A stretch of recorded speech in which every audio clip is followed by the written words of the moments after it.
لا الہ الا اللہ محمد رسول اللہ، لا الہ الا اللہ محمد رسول اللہ، لا الہ الا اللہ محمد رسول اللہ۔ اعوذ باللہ من الشیطان الرجیم، بسم اللہ الرحمن الرحیم۔ ناظرین کرام، السلام علیکم ورحمۃ اللہ وبرکاتہ۔ پروگرام دینی و فقہی مسائل کے ساتھ ہم آپ کی خدمت میں حاضر ہیں۔ ان دنوں ہم اپنے اس پروگرام میں ایک معین موضوع لے کر اس پر گفتگو کر رہے ہیں، اور وہ موضوع ہے بچوں کی تعلیم و تربیت اور پرورش۔ اس سلسلے کے کئی ایک پروگرام جو ہیں وہ پہلے نشر ہو چکے ہیں، تو اس مرحلہ وار آگے چلتے ہوئے آج ہم بچوں کے ان مراحل کو ڈسکس کریں گے کہ جہاں وہ اسکول کی عمر کو پہنچ کے معاشرے کا ایک حصہ بن رہے ہوتے ہیں،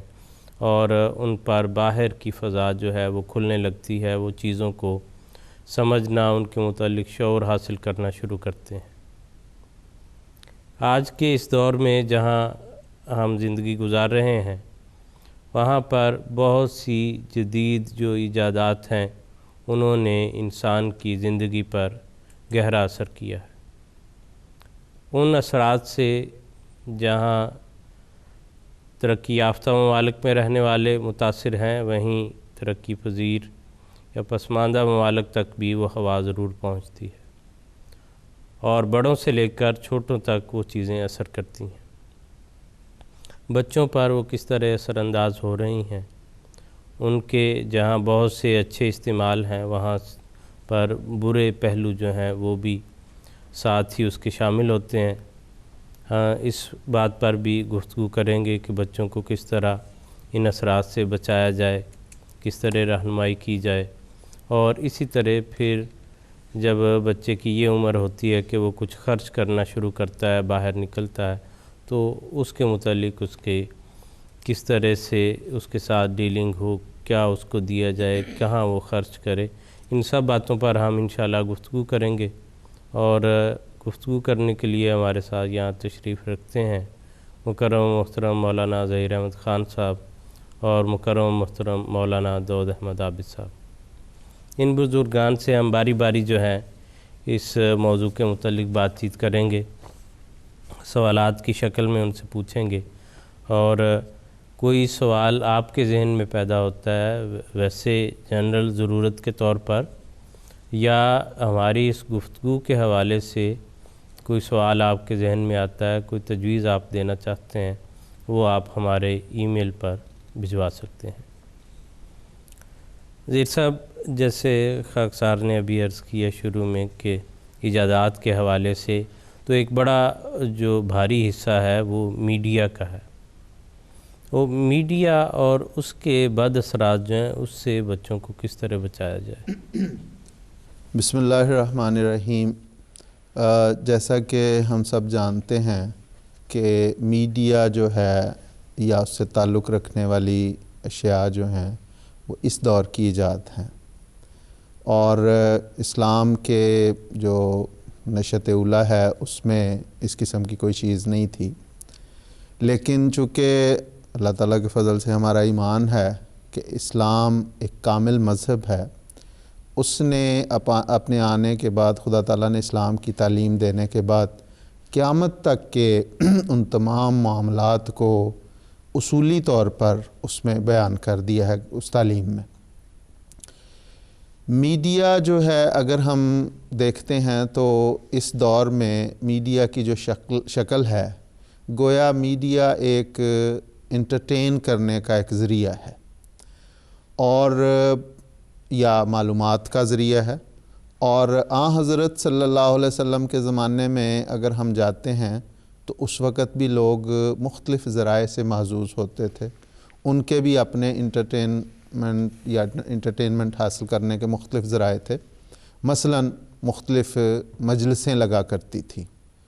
اور رات کو اسلام کی بعثت سے قبل رواج تھا عرب میں کہ قصہ گوئی کی محافل اور مجلسیں ہوتی تھی اور لمبی لمبی دیر، اور بڑے بڑے جو سردار ہوتے تھے یا بڑے بڑے بادشاہ ہوتے تھے ان کے درباروں میں باقاعدہ اس کا رواج ہوتا تھا۔ اسلام نے جب اسلام آیا ہے تو اس نے صرف چیزوں کو منع نہیں کیا بلکہ لطف اندوز ہونے کے لیے ذرائع بھی عطا کیے، اور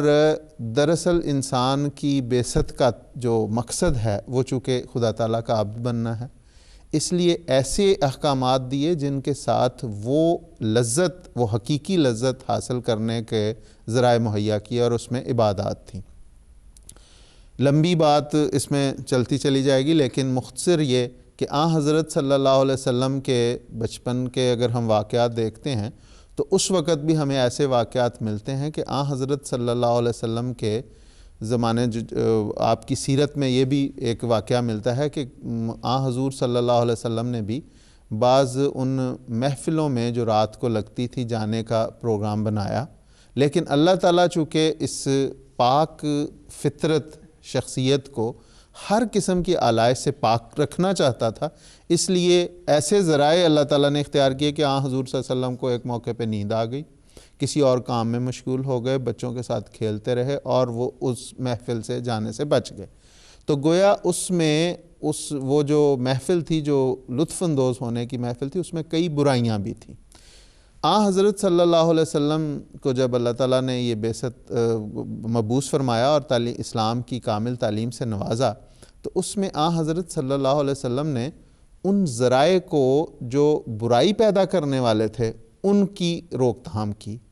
اور فرمایا کہ مثلا بہت خوبصورت ایک جو اصولی فیصلہ فرمایا یا اصولی ہدایت کہ نماز عشاء سے پہلے سونے سے حضور صلی اللہ علیہ وسلم نے منع فرمایا، اور نماز عشاء کے بعد بغیر کسی ضرورت کے باتیں کرنے سے منع فرمایا۔ اور اس میں جو حکمت ہے وہ یہ کہ اگر نماز سے پہلے سو جاؤ گے تو عشاء کی نماز تمہاری فوت ہو جائے گی، جو دراصل خدا تعالیٰ کو پانے کا ایک ذریعہ ہے، اس کی ملاقات کا ایک ذریعہ ہے۔ اور اگر عشاء کے بعد لمبی دیر فضول گوئی میں یا ایسی باتوں میں مشغول رہو گے جس کا تعلق نہیں ہے، یا جن کا کوئی مقصد نہیں ہے، یا جن کا کوئی فائدہ نہیں ہے، صرف لطف اندوز ہونے کی ذرائع ہیں یا اس کا وہ ایک ذریعہ ہے، تو اس کے نتیجے میں صبح جو فجر کی نماز ہے اس سے محروم ہو جاؤ۔ تو گویا یہ ہمیں ایک اصولی ہدایت فرما دی کہ جو آئندہ زمانے میں جو بھی اس قسم کے انٹرٹینمنٹ کے لیے یا معلومات انفارمیشن کے لیے جو ذرائع بھی پیدا ہوں گے، جو بھی پیدا ہوں گے، ان کو اس طریقے پہ اختیار کیا جائے کہ ان کے حقیقی پہلوؤں کو سے فائدہ اٹھایا جائے اور ان کے برے پہلوؤں سے اجتناب کیا جائے۔ قرآن کریم نے فرمایا کونوا مع الصادقین، کہ نیک اور پاک لوگوں کی صحبت اختیار کرو۔ حضور صلی اللہ علیہ وسلم پسند فرمایا کرتے تھے کہ صحابہ آپ کی صحبت میں زیادہ سے زیادہ رہیں۔ یہی طریق آپ کے غلام صادق حضرت اقدس مسیح موعود علیہ الصلوۃ والسلام نے اختیار کیا۔ جب اللہ تعالیٰ نے آپ کو مسیح موعود اور مہدی موعود کے مقام پہ فائز کیا تو آپ کی خواہش ہوتی تھی کہ لوگ آپ کے پاس رہیں۔ کوئی یہ نہیں تھا کہ حضور کو نعوذ باللہ کوئی شوق تھا کہ لوگوں کی شکلیں دیکھیں یا ان کے ساتھ باتیں کریں، بلکہ غرض یہ تھی کہ حضور کی صحبت میں رہ کر وہ حقیقی عرفان وہ پا سکیں جو اللہ تعالیٰ سے براہ راست آپ کو عطا ہو رہا ہے۔ تو گویا یہ بتایا کہ جو بھی ذرائع آئندہ پیدا ہوں گے ان میں جو حقیقی جو صدق کا جو پاکی کا پہلو ہے اس کو اختیار کیا جائے، اور اس میں ایک جس طرح فرمایا صلی اللہ علیہ وسلم نے فرمایا کہ خیر الامور اوسطھا، میانہ روی بہترین ایک ذریعہ ہے۔ تو خلاصہ کلام یہ ہے کہ یہ جو آج کے دور میں میڈیا کے ذرائع یا اس سے تعلق رکھنے والی جتنی بھی چیزیں ہیں وہ لطف اندوز ہونے کے لیے ہوں یا وہ معلومات حاصل کرنے کے لیے، ہر دونوں اس کے دو جو پہلو ہیں ان کو اس حد تک اختیار کیا جائے یا ان کو اس حد تک استعمال کیا جائے جو لغو میں نہ چلا جائے۔ پھر یہی کہ قرآن کریم فرمایا مومنوں کی یہ ایک صفت بیان کی کہ ہم عن اللغو معرضون، کہ ہر لغو پہلو سے وہ اجتناب کرتے ہیں۔ تو اس میں بھی میڈیا کا بھی ایسا پہلو جو لغو میں شامل ہو جائے، خواہ وہ انفارمیشن کے لیے ہو، خواہ وہ لطف اندوز ہونے کے لیے ہو، وہ اس سے منع کیا۔ لغو جو ہے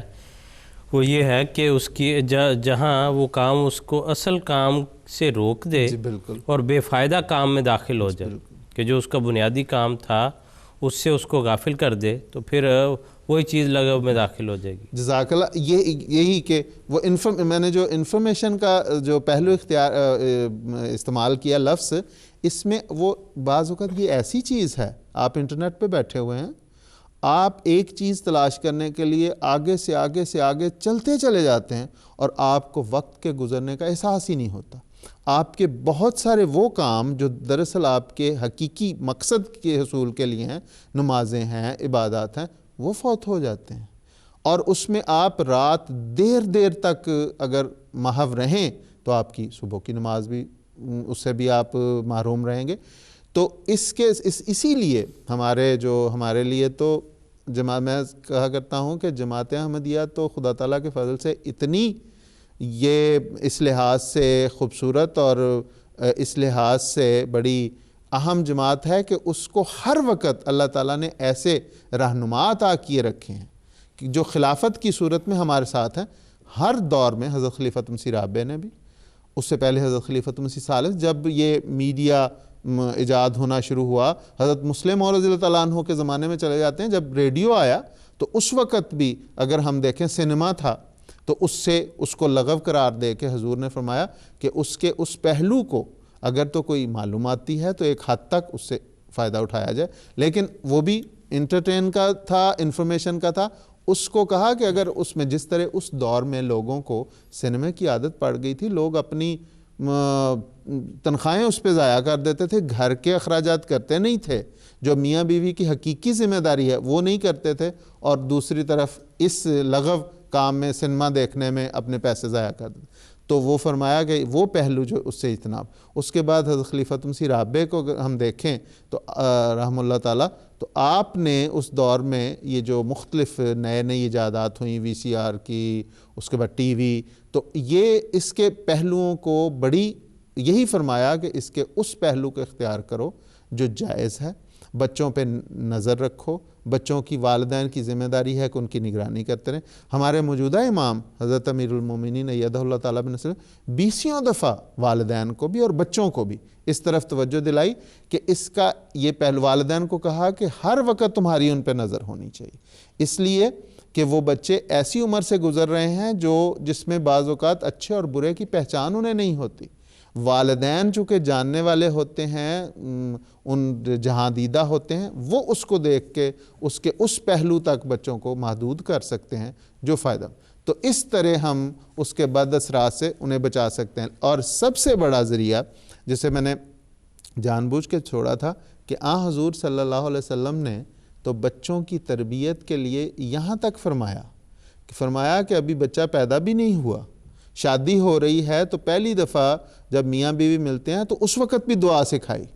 کہ اللہم جنبنا الشیطان و جنب الشیطان ما رزقتنا، کہ اللہ ہمیں بھی شیطان کے ہر قسم کے شر سے محفوظ رکھنا، اور جو تم ہمیں عطا کرے اسے بھی محفوظ رکھنا۔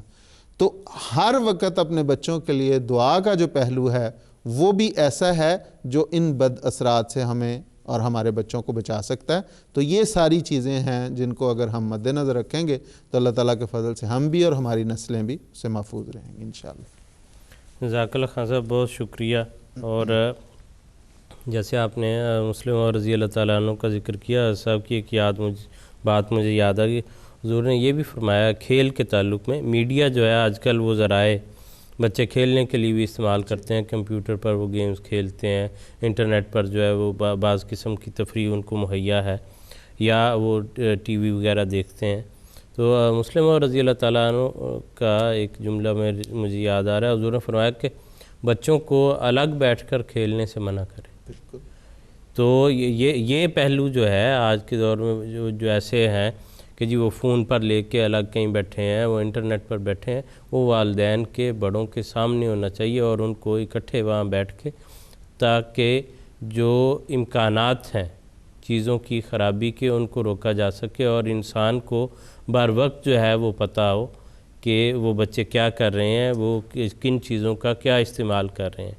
اور جو ہے وہ اس کے ان کی عقل سمجھ کے مطابق چیزیں ان کو مہیا کی جائیں. اس سے بڑھ کے جو ہے وہ لاڈ پیار جو ایسا دیکھنا ہے بچوں کا، وہ بچوں کے اپنے لیے نقصان دہ ہوتا ہے. وہ بعد میں جو ہے موجودہ صاحب نے اس پہ توجہ دلائی ان بچوں کو کہ اتنی عمر کے ہو جاؤ تو پھر ہے، یہ نہیں فرمایا کہ 10 سال کے ہو اور فون مانگنا شروع کر دو، اور اس بارے میں قرآن کریم نے بھی بڑی واضح تعلیم دی ہے. اور قرآن کریم نے تو بتایا کہ وَالَّذِينَ يَشْتَرُونَ لَهْوَ الْحَدِيثِ لِيُضِلُّوا عَن سَبِيلِ اللَّهِ. جو لہو الحدیث ہے وہ تو بالکل خدا تعالیٰ سے دور لے کے جانے والی چیز ہے، اور اصل جو مومن کا ایک کام ہے وہ تو یہی ہے کہ وہ خدا تعالیٰ کے قرب کی راہیں تلاش کرے. تو ہم نے جب اپنے بچوں کی تربیت کرنی ہے، یہ بالکل ایسے ہی ہے انٹرنیٹ کا یا جو میڈیا کا جو دنیا ہے، جیسے ایک عام دنیا میں برائیاں ہیں اسی طرح اس میں بھی برائیاں اور اچھائیاں دونوں چیزیں موجود ہیں. تو جیسے آپ نے ابھی حضرت مسلم موعود رضی اللہ تعالیٰ عنہ کا ارشاد بتایا کہ اگر ہم اپنے بچوں کی نگرانی رکھیں گے اور ان کو جو درست اور غلط دونوں چیزیں بتائیں گے تو اللہ تعالیٰ کے فضل سے اللہ تعالیٰ ان کی تربیت اچھی کرے گا اور وہ ان چیزوں سے بچ جائیں گے. ان کے سامنے یہ بتانا واضح طور پہ ضروری ہے کہ یہ درست چیز ہے، یہ وہ چیز ہے جس سے اللہ اور اس کے رسول جو ہیں وہ ناراض ہوتے ہیں، یہ ہم نے نہیں کرنی. اور ہماری جماعت کا یہ تو رائے امتیاز ہے کہ ہم اللہ اور اس کے رسول کی اطاعت ہمیشہ کرتے ہیں اور اپنے خلفاء کی اطاعت کرتے ہیں. اللہ تعالیٰ کے فضل سے حضور جو خطبات میں یہ ساری باتیں بیان کرتے ہیں کہ کون سی چیزیں ہمارے لیے بہتر ہیں، اور واضح طور پہ حضور یہ بھی بتاتے ہیں کہ کون سی چیزیں نہیں بہتر. جتنی ہم دیکھتے ہیں حضور کی کلاسیں ہیں بچوں کے ساتھ، تو حضور نے اللہ تعالیٰ کے فضل سے بڑے واضح طور پہ کھلے الفاظ میں جو وہ برائیاں ہیں انٹرنیٹ کی اور میڈیا کی وہ بارہا بتلائی ہیں. تو ان کی طرف بچوں کو اگر توجہ مبذول کروائی جائے تو ان کی تربیت بہترین انداز میں ہو سکتی ہے. یہ جو پہلو داؤد صاحب نے بیان کیا بڑا زبردست، میرے ذہن میں ایک بات آئی ہے کہ اگر ہم قرآن کریم کا مطالعہ کرتے ہیں تو قرآن کریم نے بڑی خوبصورت جو حضرت مسلم رضی اللہ عنہ کا آپ نے بیان کیا اس کو سامنے رکھ کے کہ قرآن کریم کہتا ہے کہ اللہ تعالیٰ فرماتا ہے کہ میں نے یہ کائنات جو ہے کوئی کھیل تماشے کے لیے نہیں بنائی. گویا جو آپ نے کہا کہ کھیل بھی اس غرض سے کہ اس کا کوئی مقصد ہے. حضرت مسلم رضی اللہ عنہ کے کئی ایسے ارشادات پچھلے ایک پروگرام میں آپ نے بیان بھی کیے تھے کہ کھیل جو ہے وہ مقصد ہو. گویا اللہ تعالیٰ فرما رہا ہے کہ اتنی بڑی کائنات جو ہے وہ میں نے کوئی کھیل تماشے کے لیے نہیں بنائی. مطلب یہ ہے کہ کوئی بھی چیز صرف کھیل لہو و لعب کے لیے ہے تو وہ اس کا کوئی فائدہ نہیں ہے. اگر بچے یہ ساری میڈیا کی چیزیں لہو و لعب کے لیے استعمال کرتے ہیں تو وہ تو پھر اسلامی تعلیمات کے خلاف ہے، وقت کا ضیاع ہے وہ تو. اور میڈیا کے کئی رنگ ہیں، اس کے کئی اثرات ہیں. بڑی گہری چیز ہے آج کل، یہ ایسی چیز ہے کہ ہر جگہ تک ہر شخص تک پہنچتی ہے. اب میڈیا کے اندر بھی جو بظاہر جو کھیل تماشا نہیں ہے اس میں بھی سلیکٹ کرنے کی ضرورت ہے. اب میڈیا ہمارے مثلا ہم اردو کا یہ پروگرام ہے، اردو بولنے والے ہماری وہ بیک گراؤنڈ ہے، ہم جانتے ہیں. مثلا ہمارے ملک کا جو میڈیا ہے پاکستان میں، انڈیا میں، وہ ایک ہیجان کی کیفیت ہر وقت پیدا کیے رکھتا ہے. ایک افراتفری کا جو عالم ہے وہ محسوس کروا رہا ہے ساری دنیا کو. یہاں پہ ہم بیٹھے ہم لوگوں کو پریشانی ہوتی ہے کہ پتہ نہیں کیا ہو، کہ وہاں پر کیا طوفان جو ہے وہ آ گیا ہے، اور اس کی وہ میڈیا کا سارا پہلو ہے. تو جو بچے یا جن ماحول میں اگر بڑے بھی وہ دیکھتے رہے مسلسل تو ان کے لاشعوری طور پر نفسیاتی طور پر ان چیزوں کا گہرا اثر ہوتا ہے. اور یہ میں نے یہ بات نوٹ کی ہے، جب ہم سیریا میں پڑھتے تھے وہاں ہمارے بہت سارے دوسرے ملکوں کے طلباء جو ہمارے ساتھی ہوتے تھے ان میں بعض امریکن بھی تھے. تو ان کے ساتھ جب بھی ہماری بات ہوئی انہوں نے کہا کہ 90% جو امریکن ہیں وہ اپنا ٹی وی نہیں دیکھتے، صرف اس وجہ سے کہ ان کا ٹی وی جو ہے وہ غلط انداز میں انفلوئنس پیدا کرنا چاہتا ہے اور ہم اس سے بچنا چاہتے ہیں. تو جو دنیا کے باشعور معاشرہ ہے، جو لوگ پڑھے لکھے ہیں، ان کو پتہ ہے کہ میڈیا کے اثرات کتنے غلط ہیں، تو وہ اس کے اثرات سے باہر نکل کے اپنی سوچ کے ساتھ زندہ رہنا چاہتے ہیں. اور یہ بہت ایک پازیٹیو یعنی سوچ ہے، اور یہ سوچ ہے اور اس کا انالیسس کرنا ضروری ہے. اب دیکھیں ہم بچوں کی وہ بات کریں، بچوں بیچارے تو اس ایج میں ہیں جہاں وہ اپنے لیے خود چیزیں اختیار نہیں کر متاثر ہو سکتے ہیں، اور وہ تو والدین کی چیز اختیار کی ہوئی چیزوں سے متاثر ہوتے ہیں۔ اب اگر ایک گھر میں ہر وقت وہ ہے جان کی کیفیت اور یہی خبریں آ رہی ہیں، جی یہ ہو گیا، یہ ہو گیا، یہ افراتفری، یہ افراتفری جو ہے، سیاست میں بھی یہ سارا کچھ تباہ ہو گیا، ملک میں یہ ہو گیا۔ حضور صلی اللہ علیہ وسلم نے فرمایا کہ من قال اہلک القوم فاہلک، بالکل کہ جو یہ کہتا ہے کہ قوم ہلاک ہوگی، اس نے ان کو ہلاک کیا۔ بالکل تو اس لیے ان چیزوں کے کیونکہ ان کے اثرات پیدا ہوتے ہیں۔ اسی طرح اگر کسی گھر میں اب دیکھیں ماؤں کا بڑا گہرا تعلق ہوتا ہے تربیت سے، ان کے پاس بچے رہتے ہیں، زیادہ وقت ان کے پاس گزرتا ہے۔ اگر مائیں جو ہیں وہ ہر وقت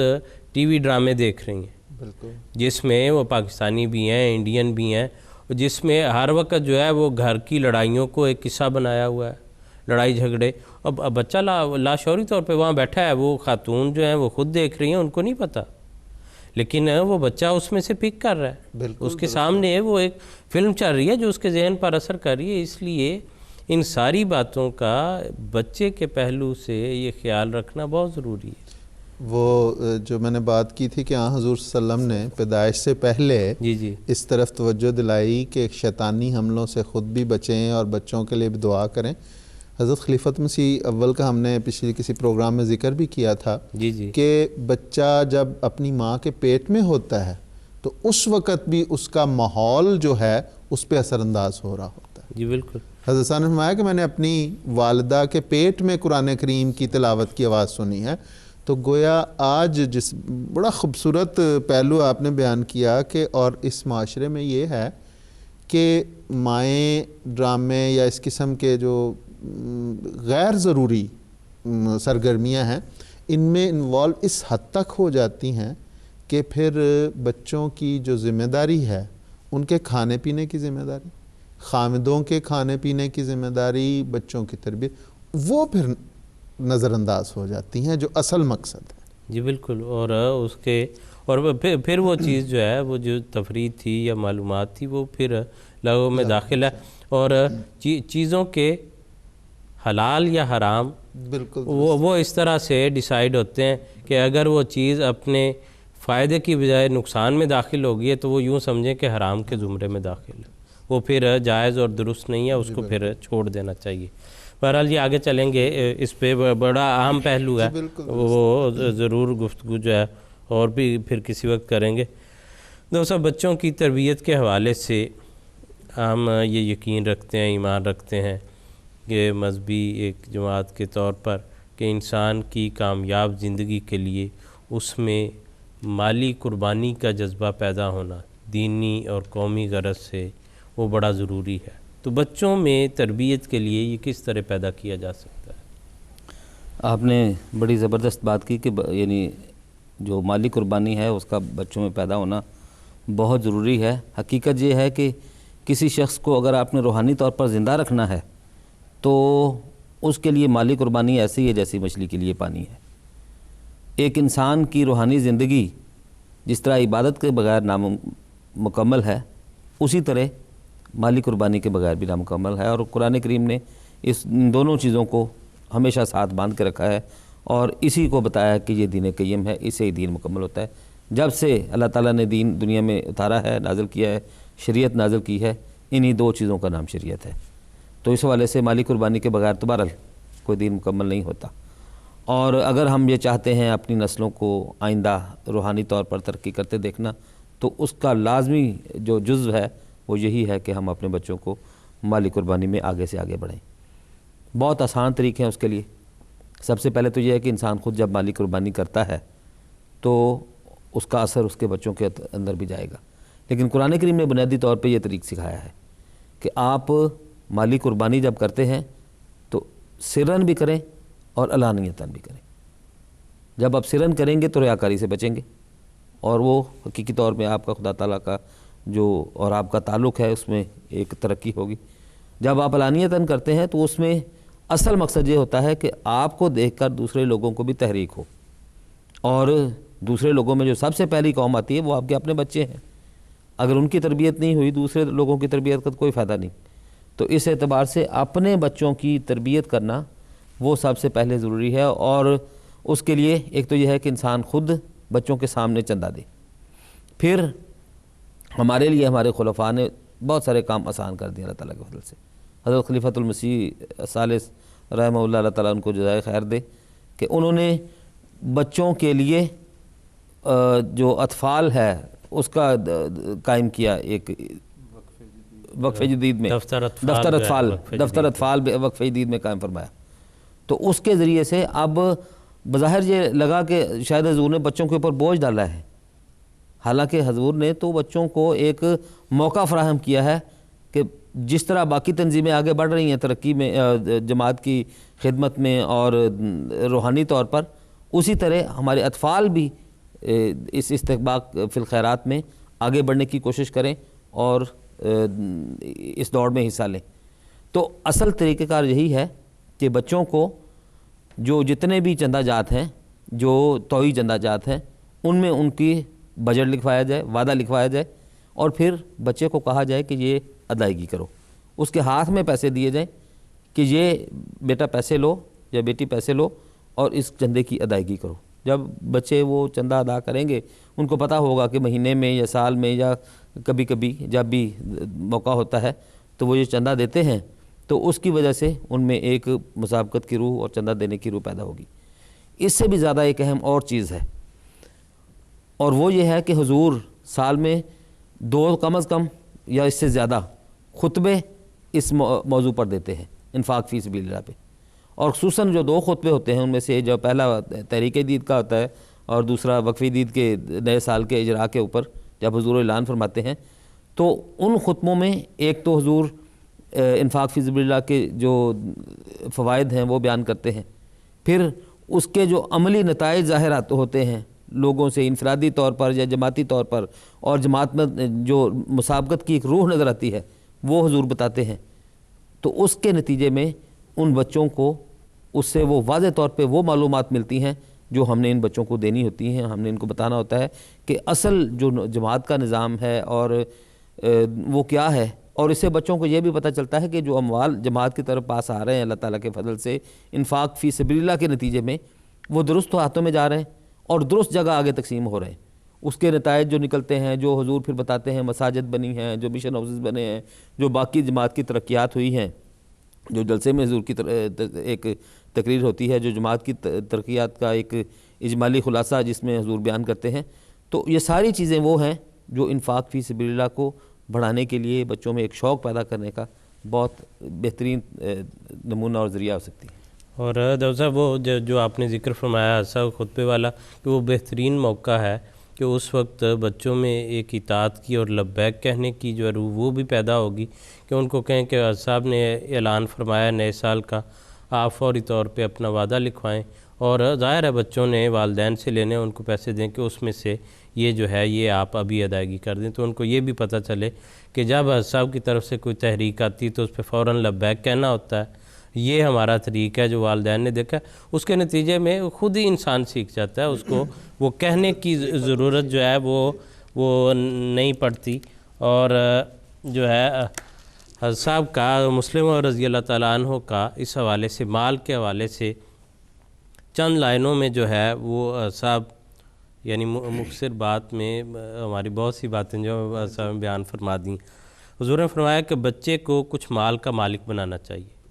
اس سے بچے میں یہ صفات پیدا ہوتی ہیں: صدقہ دینے کی عادت، کفایت شعاری کی، رشتہ داروں کی امداد کرنا. مثلا بچے کے پاس 3 پیسے ہوں تو اسے کہا جائے 1 پیسے کی کوئی چیز لاؤ اور دوسرے بچوں کے ساتھ مل کر کھاؤ. 1 پیسے کا کوئی کھلونا خرید لو اور 1 پیسہ صدقے میں دے دو. بہترین تقسیم ہے کہ اس کو کھیل بھی ملے گی، اس کو جو ہے کھانا بھی ملے گا، وہ اس میں بھی شامل ہوگا. پھر ایسا فرمایا کہ اسی طرح بچوں کا مشترکہ مال ہو. مثلا کوئی کھلونا دیا جائے تو کہا جائے یہ تم سب بچوں کا ہے، سب اس کے ساتھ کھیلو اور کوئی خراب نہ کرے. اس طرح قومی مال کی حفاظت پیدا ہوتی ہے. تو ہمارے لیے تو جیسے پہلے بھی ذکر ہوا، مصطفیٰ خان صاحب نے ذکر فرمایا کہ ہر وقت جو ہے ایک رہنمائی کے لیے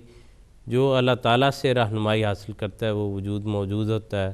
وہ ساری باتوں میں سارے پہلوؤں کو مد نظر رکھ کے ہر وقت ہمیں بتا رہے ہوتے ہیں. ہمیں صرف ضرورت ہے کہ ٹیون ان کر کے اپنا جو وہ چینل ہے ہم وہاں پر آ جائیں بس، اور اس چیز کو سن لیں